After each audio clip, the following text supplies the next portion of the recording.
there, YouTube. Just got home from a winter's walk before the weather got really shitty out.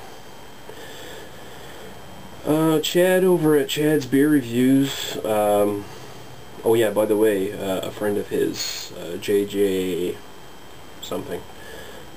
You'll see him under my subscriptions anyway. He just started doing beer reviews, and he's only done like 2 so far, and they're pretty good, and he's worth a look, so check him out. Yeah, anyway, Chad over at Chad's Beer Reviews, he recently did a video on how he rates beer, and he was pondering how other beer reviewers individually rate beers themselves on YouTube. So I guess gives me something to do video wise, because I'm sort of running out of beers to review here. So I'm probably the least scientific of everyone on YouTube. I don't compile a bunch of different scores from different aspects or anything to come to my final score like, say, Chad does, or the beer suckers, who really break things down. I just sort of go with my gut feeling about a beer, and then I just sort of slide that feeling, that opinion, in somewhere on my scale where I think it fits comfortably enough. So I rate 1 to 5. 2.5 out of 5 is 50%, so technically it's a recommendation. I just like to say it's a pass. It's good enough to drink, good enough to check out, recommended over other beers of its style, type, or whatever, same price. So yeah, 2.5 out of 5 is a pass. 3 is good. 3 is, you know, okay. A step above most of the usual commercial slop. 4 is definitely probably even a big step above a 3. You're getting into high class beers, quality, well made, quality crafted beers. And 5 is, of course, my favorites, all-time favorites, the ones that I can't deny are great. I taste them and go, wow. I don't quite mark beers as easy as I used to when I started out. When I started out, I was probably given marking some things higher than I probably should have. Probably marking some things lower than I probably should have. As my palate sort of developed a bit, I could come back to appreciate some different beers. Might have just got a bad bottle of something.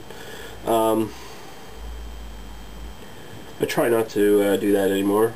I will admit I mark lagers a lot harder than I do regular beers, just because there's so many of them, and they tend to be more bland, because, you know, lagers and pilsners are the most prevalent styles in the world. Everywhere you go, you will find those. And there's just so many shitty ones out there. So it really takes something superior in that style to make me rate higher than a 2.5. Even a 3 is, even just to get a 3 for a lager is quite a feat. So yeah, sometimes I'll give a 0. That's if a beer's really pissed me off. I tend to be a bit more emotional when I rate beers. Like, some stuff I just find insultingly bad, and I can't believe people would drink it. And my rating will reflect that sometimes. But like I said, my ratings are not scientific at all. They're not like my non-alcoholic ginger beer here on the shelf. They're not like something you would find in Draft Magazine or in All About Beer, which are 2 excellent publications, by the way, and I suggest you pick them up. For example, speaking of lagers, in All About Beer, this issue for March's issue is already out. There's like 10 pages on reviews for all different kinds of styles of lager and pilsner type beers. They name tons that I've never heard of, plenty that I have heard of, and in those reviews they give tasting notes that are just beyond anything I've tasted. Like in Labatt Blue, let's see if I can find it here. This will be embarrassing if this takes me 5 minutes to find this. See, they got everything. They got reduced calorie lagers, Doppelbocks, Box, Icebox, Baltic Porters, specialty beers, non-alcoholic lagers, ice beers, malt liquor, winter lagers. Where'd you go, Labatt? Dark lagers, amber lagers.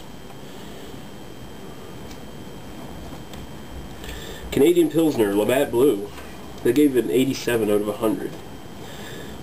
Pure golden color with an amber cast, doughy malts and a marmalade aromas follow through to a frothy medium body of lemon and orange marmalade, granny bread dough and delicate spices. Finishes with a tangy sweet citrus and honey-eyed toast fade. Very nice. What?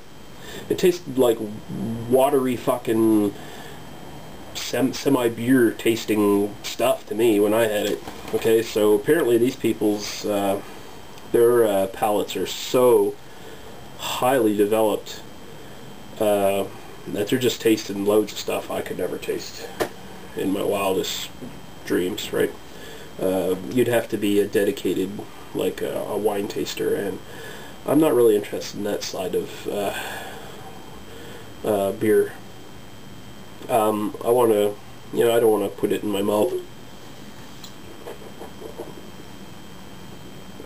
swirl and spit, right? No, I want to drink a beer and enjoy it and talk about how it tastes, right? So, like I said, my reviews are not all that scientific, but I hope that they give at least the viewer a general idea of where they sit. Probably my older reviews are not as good to look at. My newer reviews, I think I've gotten a bit better. And yeah, that's about all I have to really say about that.